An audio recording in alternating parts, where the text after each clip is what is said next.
Hello, everyone. This highlight talk is by Jan Deriu. He's a research assistant at the Zurich University of Applied Science. He's working on chatbots since around 5 years, and he will present his paper, which he is co-author, which was nominated for best paper at the EMNLP. So thank you, Jan, for being here, and the floor is yours. Okay, thanks for the invitation. So let me share. Thanks for the invitation. So let me share the screen right now. So do you see the screen and can you hear me well? All right. So yeah, perfect. All right. So today I'll present our paper that we call Spot the Bot, a robust and efficient framework for the evaluation of conversational dialogue systems. As Fernando mentioned already, Spot the Bot was a contribution to the EMNLP conference last year, and we had lots of people working on it. It was a quite nice collaboration at different universities, and yeah, so I'm going to present it here as well. So what is the problem? The problem is, how do you evaluate chatbots? And there are many challenges there, because you are given a dialogue, or you have to interact with a dialogue system, and you have to rate it somehow. And one of the main problems there is that for each context, there are many possibilities on how to rate or how to continue the dialogue. It's not like a translation problem where you have like a very limited space on what you can output. Here you can be, like in a conversation, you can be very creative. So that's why you cannot really rely on a gold standard. The other problem is, how do you measure quality? Even though if you have like a very nicely defined quality criteria, it's not clear how to measure it. And the main problem is that people tend to interpret quality differently, especially in edge cases. So if you have something like, does it maintain the context or take the context into account? There are the edge cases where it's very clear, but there are many cases where it's not clear. Okay, is it still admissible or not? And there people differ in their assessment. And another question that you have to ask is, what's the goal of the evaluation anyway? So what do you want to evaluate? Do you want to have like a large, like a big picture evaluation saying that your bot has like 5 out of 10 stars? Or do you want to evaluate just a single feature of your bot? So it's not quite clear always what the goal is. All right, so let's look at how chatbots are evaluated in research. There are a couple of ways how to classify these procedures. One is the static context procedure. That means that you take from your test set a context that has been written by humans, like from some chat or whatever, and you let the bot create the next utterance. Then there are two possibilities. Either you let the bot utterance be rated from a scale from 1 to 5 or whatever else, or you let different bots create like each one answer to this context, and then the human rater has to select which one of these answers is the best one. So this is more a comparative evaluation, and this is more like an absolute value.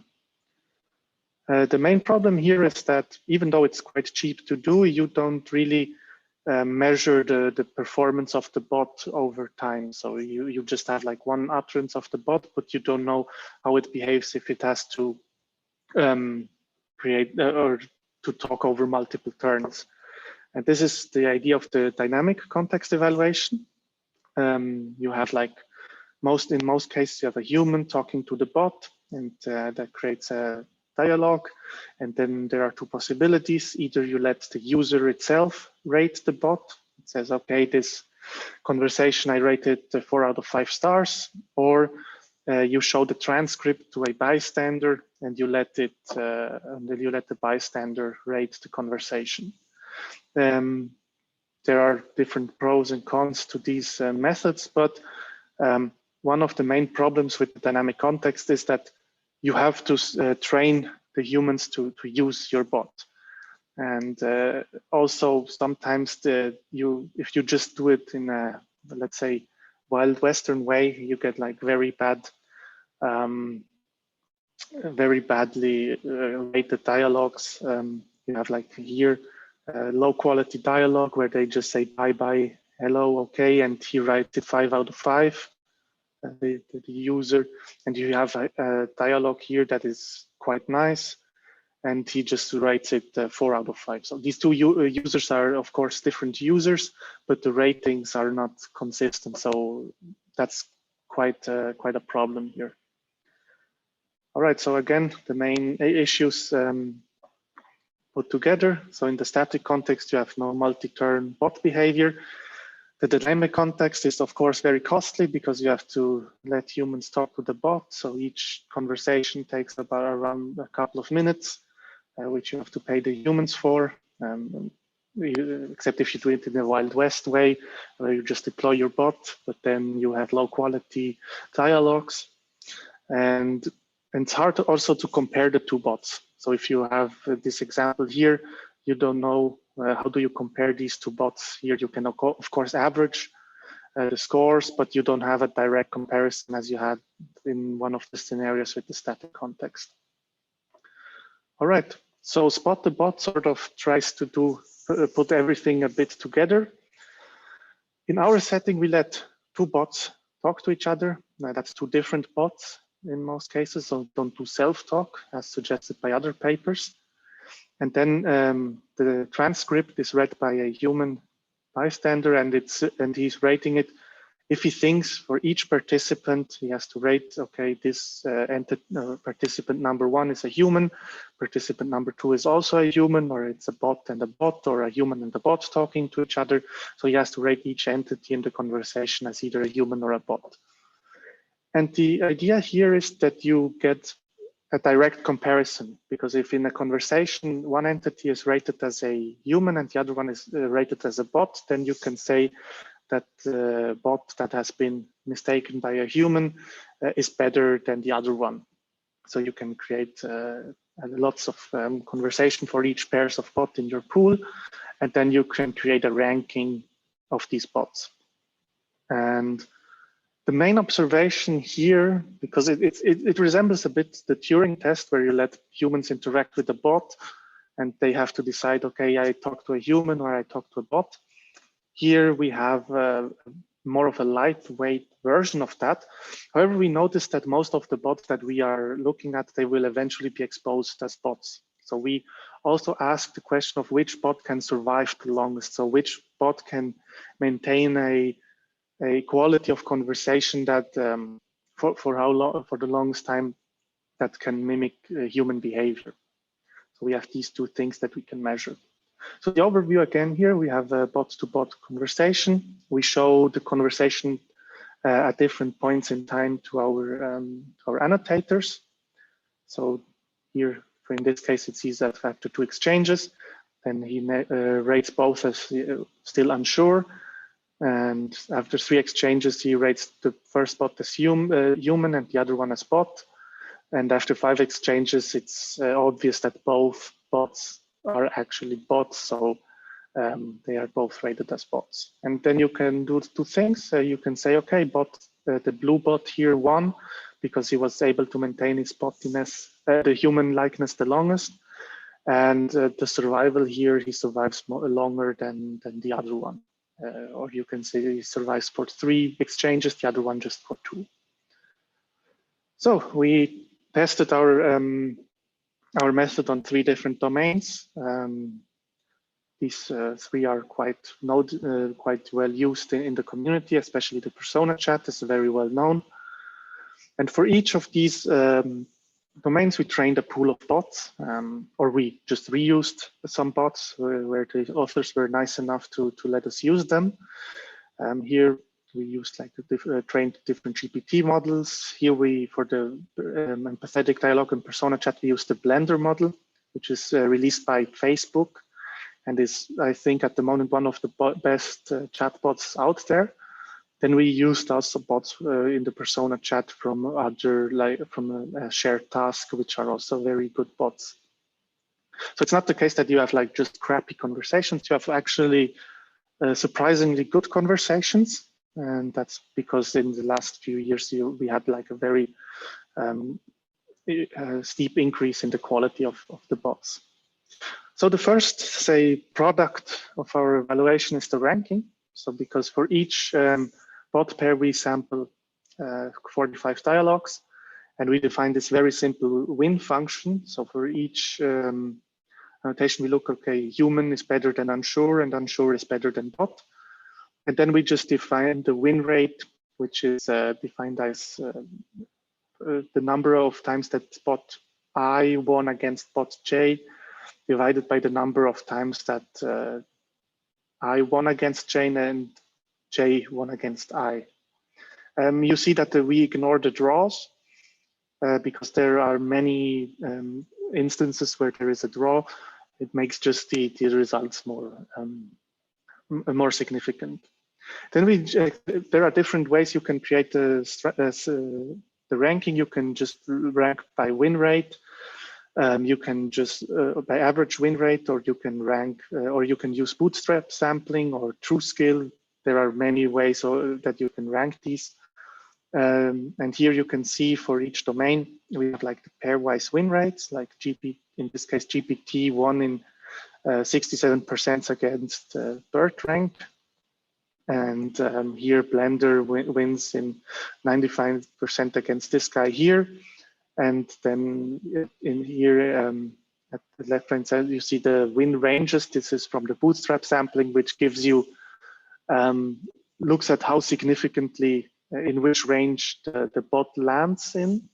And this gives you an idea of how significant GPT and BERT rank differ from each other. So in this case, they both sort of land in the same cluster. That means that there's no significant difference.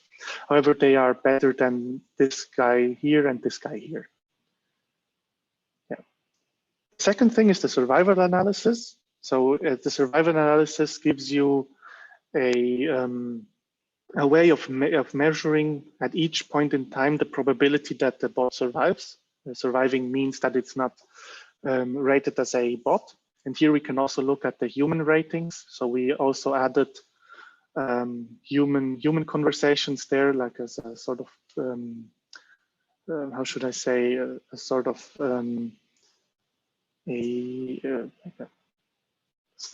sanity check, because we assume that humans survive the longest, of course. And here we see that, for example, the Blender model has a high probability of survival, whereas this guy here has a very low probability of survival already after the first exchange. We already assume have a high probability that he sort of is exposed as a bot. So this gives us these two ways of comparing the bots to each other.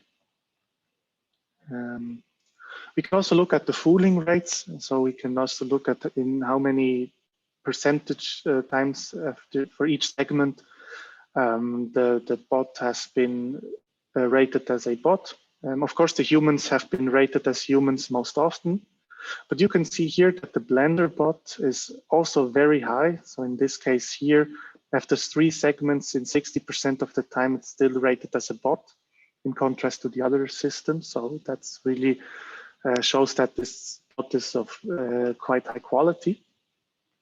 Then we can also look at other things like agreement. So we can say we have like the intuition that a bot that is labeled as human, but with a lower agreement. So we let each conversation be rated by 3 different humans. Then we can see how well they agree with each other. We can say, okay, if they all agree that a bot is a bot, then of course this bot is worse than when you have a majority that is convinced it's a bot, but not everyone. So if you have lower agreement. So in this case, we also sort of bypassed the problem with low agreements in the evaluation. So most of the time, due to the subjectivity problem that I mentioned at the beginning, you have like high disagreements. Here we sort of turn it around and say we can sort of use it as another signal of evaluating the bots. Then we did some experiments on the reliability. So we want to show that if we repeat our experiments, that we always get the same result. So because oftentimes what happens if you don't do don't prepare your annotation correctly, you repeat it and you get different results. So we showed actually that if you sample more than 40 conversations for each pair of bots, you actually end up with a ranking that is repeatable. So you repeat the experiment and you come out with the same ranking with a probability of 95%. Also, time efficiency. Since we have just an annotation task, we measured that the users take around 20 seconds per annotation, whereas if you let humans talk to the bot, you end up with like 1.5 to 2 minutes, or 2.5 minutes to 3 minutes per conversation, depending, of course, on your bot that you are using. But that's a huge time difference, so you can get more annotations and get to the same results quicker. I will skip this because I want to look at a few examples here. Because we were interested in what kinds of turns sort of trigger the decision of a rater to say, okay, this bot here or this entity in the conversation is actually a bot. So we looked a bit through our annotations that we got, and then we saw that there are different scenarios like this one here. So these are two bots. They talk to each other.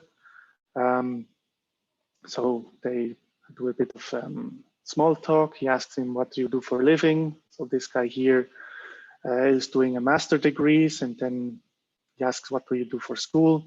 There's computer science, and don't want to get stuck with a useless degree. And then this guy answers with, I'm sorry to hear that, I'm a student, but I'm a student. And this is kind of a weird answer. So this is sort of a trigger to say, okay, probably this entity here is a bot, because no human would answer this way in this stage of the conversation. And then, of course, this guy here answers, I got my master's for creative writing, which sort of contradicts that he's studying computer science. So these are the kinds of triggers that sort of show that it's a bot.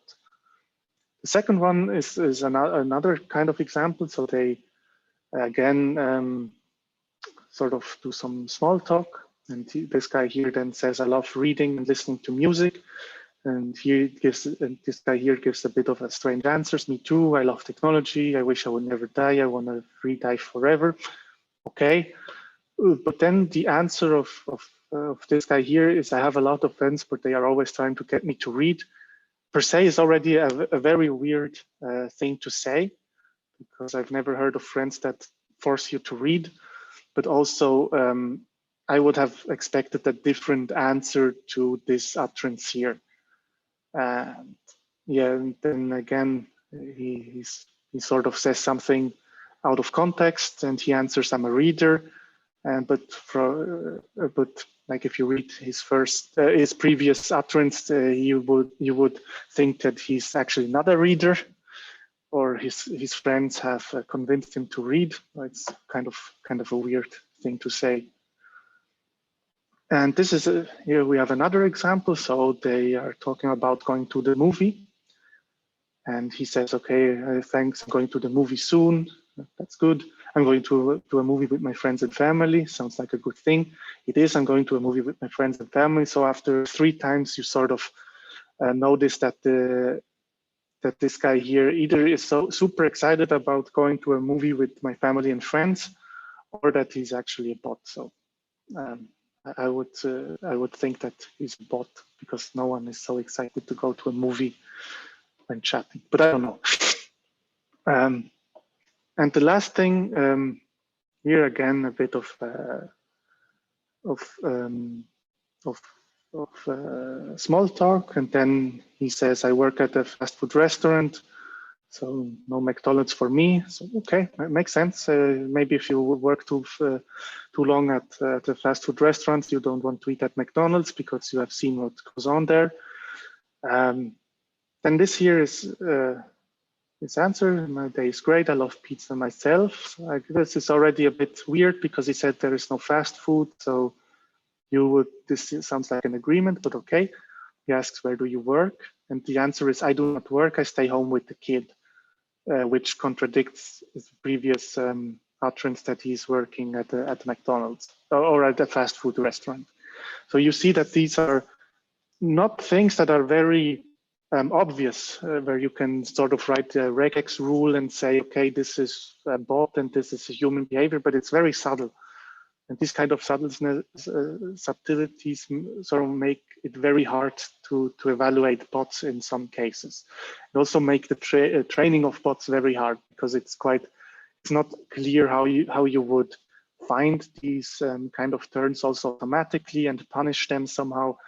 So the whole thing about these evaluations is that bots fail for different reasons, and these reasons are quite hard to find. And I think with the spot-the-bot evaluations gives a way of finding these problems quite cheaply. So that's why I think it's a quite robust evaluation. All right, that's it. I'm open for questions. Thanks for the attention. Thank you for the very interesting talk.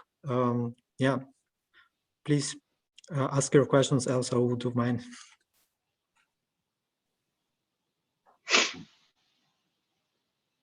You can also use the chat. I have a question, if I may. Sure. Hello? You're a little quieter. Yeah. Can you hear me better now? So thanks for the very interesting talk. Sadly, I have not read the paper, but we'll definitely do. So the reasons, as you explained them, that a bot can be exposed were mainly self-contradictions or some kind of incoherence, or that the bots are not answering to implications from before, stuff like that. Is there any way to classify this automatically? Yeah, there is some work for that. There is a workshop for dialogue breakdown detection, where they actually classify. They created a taxonomy for all these kinds of problems, and they provided manually annotated data, quite a lot. So for each turn, you have like 30 annotations, which is a lot. But still, you can classify them. But the problem is that for each bot that is trained for a different domain, you would have to do the work from scratch, and it's not clear at the moment how well it generalizes. So with a lot of work, you can do that. I hope this answers your question.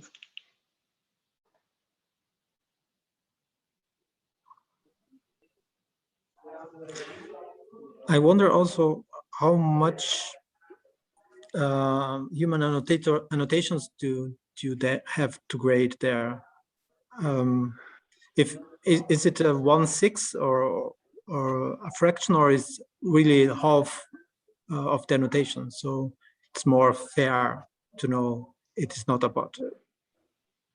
I didn't get the question. How many annotations you need, or? Yes. So sorry. You have lots of dialogues, and lots of them are from the bots, obviously. And you said there is some of humans. How much is the fraction of that? I think we also put in for 45, like the number of bot-to-bot, like for each bot pair, we sampled 45 conversations. So we also added in 45 human-human conversations. So they are We also not... tried with half. Okay. They are not the majority, but it doesn't make really a difference, because we were afraid at the time that people noticed that it's just either human-human or bot-bot.